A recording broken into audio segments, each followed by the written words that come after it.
painting is almost all gray, but it still glows. Hi, I'm Beatriz. Welcome back to the studio. Today's painting is that of a harbor on a cloudy day. But no, we are not painting the boat. This painting is about the light in the sky reflecting on the sea. And the challenge is, can we make a gray watercolor painting feel luminous instead of dull and flat? The trick is keeping the warm light alive inside of these cool grays and saving just enough white paper so that the water feels like it is sparkling. I'm gonna walk you how we build this painting by doing the warm light, the clouds, reflections, etc. So let's start by painting the warm light in the sky. Before I add any color, I'm going to protect this main path of light on the water. This is the reflection coming from the sky, so I want to save that white paper before I start painting around it. I am not masking every little ripple, just the bigger broken shape of light, a few small horizontal pieces, and a few details inside the boats. This is optional, but it helps me paint more freely later without worrying that I am going to lose the brightest part of the water. And if you would like to paint along with me, the paint along pack and the bonus studio notes are inside my Patreon. I will leave the link in the description and pinned comment. Now I'm going to let the masking fluid dry completely, and then we will start painting the sky. All right, we're gonna start by wetting the sky. I prefer to do a wet on wet. My masking has dried. It's okay if I go a little bit over this part. It's gonna be very dark, so it's not gonna matter. So I was debating if to do it in one pass or two, paint all the sky in one go, or let it dry and do it in another one. I think I'm gonna do the second part because that way it's gonna give more control and it has more chances for the majority of people to be successful. So first I decide what color I'm gonna use. For this is gonna be yellow ochre. This is my yellow ochre by Core. And like I say, fairly diluted. I also have water in my paper, and then of course watercolor lies lighter. So I think that will be okay with this. This part over here is going to be darker, so it's going to be this other white. So I start applying those to the horizon line, a little bit more of that as well. And then I want to establish first where I want my light. And for me, I want this to be the lighter part. So I'm gonna bring very little of that. I'm gonna rinse my brush, take most of it out, and then bring some of that lightly here to the center. But I want some lights, some pure whites, which I have some over there. And maybe we can have another one. There's a little light here. So let's lift some of that color. And although my water is dry, it's okay. I'm gonna come here. Whatever happens in the sky, it has to happen in the water. The water is a reflection of the sky. Water is not a different subject. It's the sky in a horizon way. I want the color where the glow is. Then I'm gonna wet, and all of this doesn't have to have that. We will come with blues and whatnot.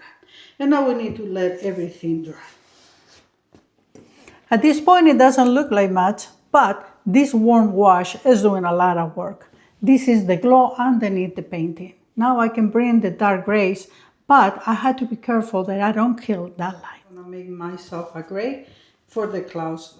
Indigo and burnt umber are the same, it's just the one has more color and the other one is more blue. We're gonna start one brush with the colors and another one with water.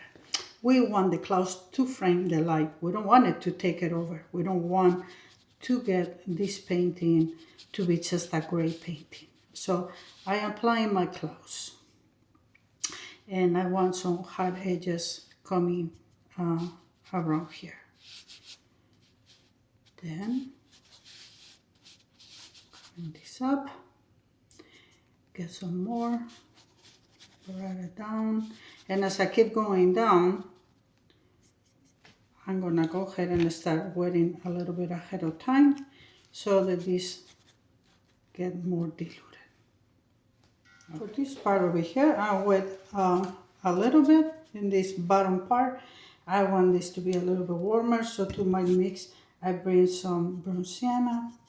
I still want a little gray, but more on the warm area.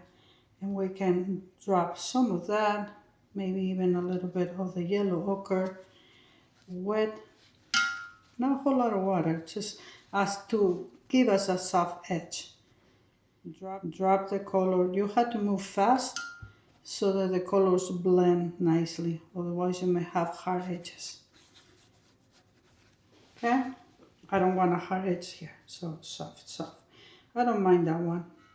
Then I start bringing more of my darker grays. You can, with a brush that has almost no water, a little bit of dampness, you can soften some of these. Actually, I do want to do that at the bottom. Again, I bring a little bit of the yellow ochre, and we can drop some here. This is, I soften it up a little bit with water. If not, you can go ahead and do it now. Go from the opposite direction if you don't want to keep spreading, which I don't. Soften this. So I just drop a little bit of the yellow ochre, very little. I did a little there, a little bit here. I should put on a little bit under. And now I already started to lose my shine, so it's better to let it dry. So I'm gonna go ahead and start applying the same colors, just come in and wet everything. I still have my masking. So wet. Now I'm bringing the same grays, and then I'm gonna start dropping some of those.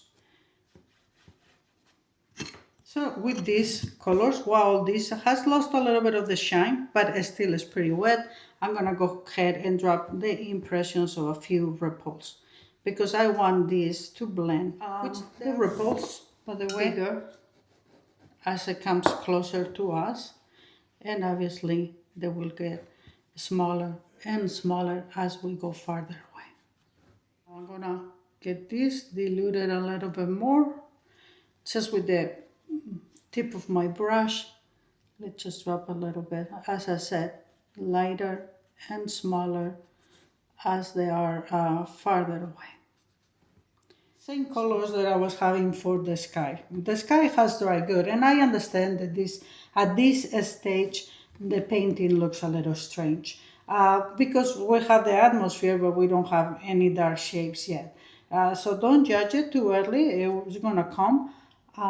But first we're gonna have to put the background, then we can put the darks. I put in these distant buildings or whatnot, and all this part is gonna be so dark that I can just go ahead and apply it all to where the boat is. I put a little bit of masking to save some of my light, so I can apply this freely right now.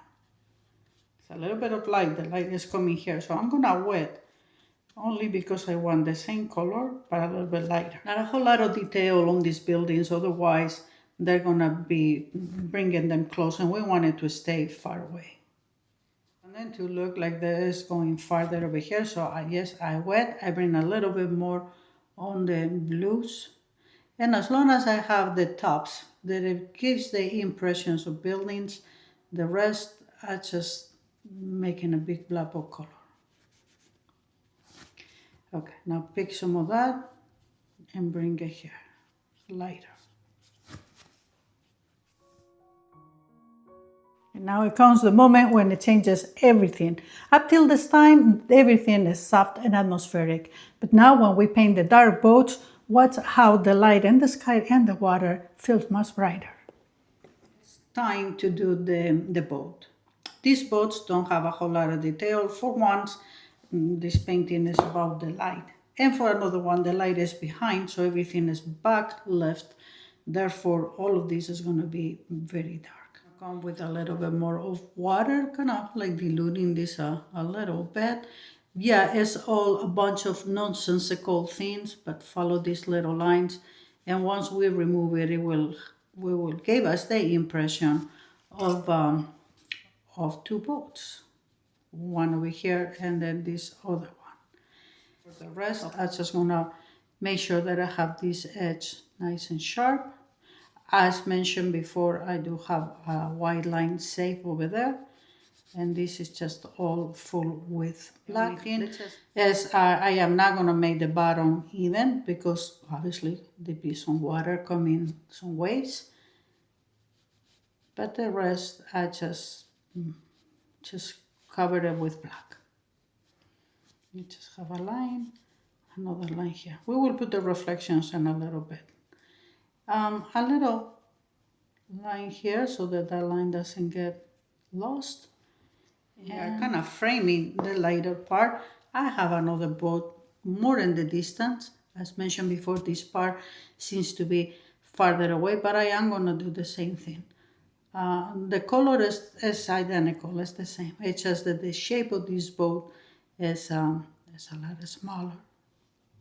You see how by putting these very dark shapes, all of a sudden everything else has kind of like starting to make more sense, tone down, like the sky feels more natural, and also the lights are like sparkling more. I have a few details here. I'm debating if I should put them in yet or not yet. But I do have the black color in my brush, and it is a few very dark reflections. I mean, the boat keeps going down. There is water, but it's transparent here. So let's just add them at this time.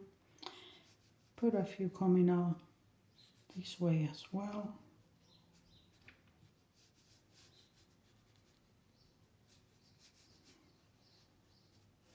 So now it's time to do the water. This is a yellow ochre, and we are not painting every single ripple. We are painting like a pattern of light and shadow. This is very bright. We want it like that, but now we're coming here with this yellow ochre and have a few transitions. The farther away, the smaller these kind of waves are. So put some, then come with only water, tap. I have it in my brush. It's not only gonna be there, so bring a few here and there as well. We have it in this side, so for sure we're gonna put it into this other one too. In colors that I've been putting for the darks, I bring it here with a lot of water, and it's a little bit of the yellow ochre, not much. And now we can come with a second, like this is the lighters. Now we're gonna come with kind of medium tones. We already have a few, but make a few waves. Come with water. Again, the ones that are farther away, we want them to be lighter. So we're gonna put for sure some of these ones here because it's where we have the boats, reflections, etc. I applying this one. Then you can come with one that only has water and tap around it and some of the edges. Tap and put a few of these ones here and there too. Again, like broken lines. Yes, the light kind of makes them disappear, but they're there. So put a few, light it up, go with water. And as I come closer, my waves, my ripples are starting to get a little bit bigger. And so now just a few darks. This is the indigo, a little bit darker. This is a darker colors. A couple more in this other edge. Maybe we get one there. Water.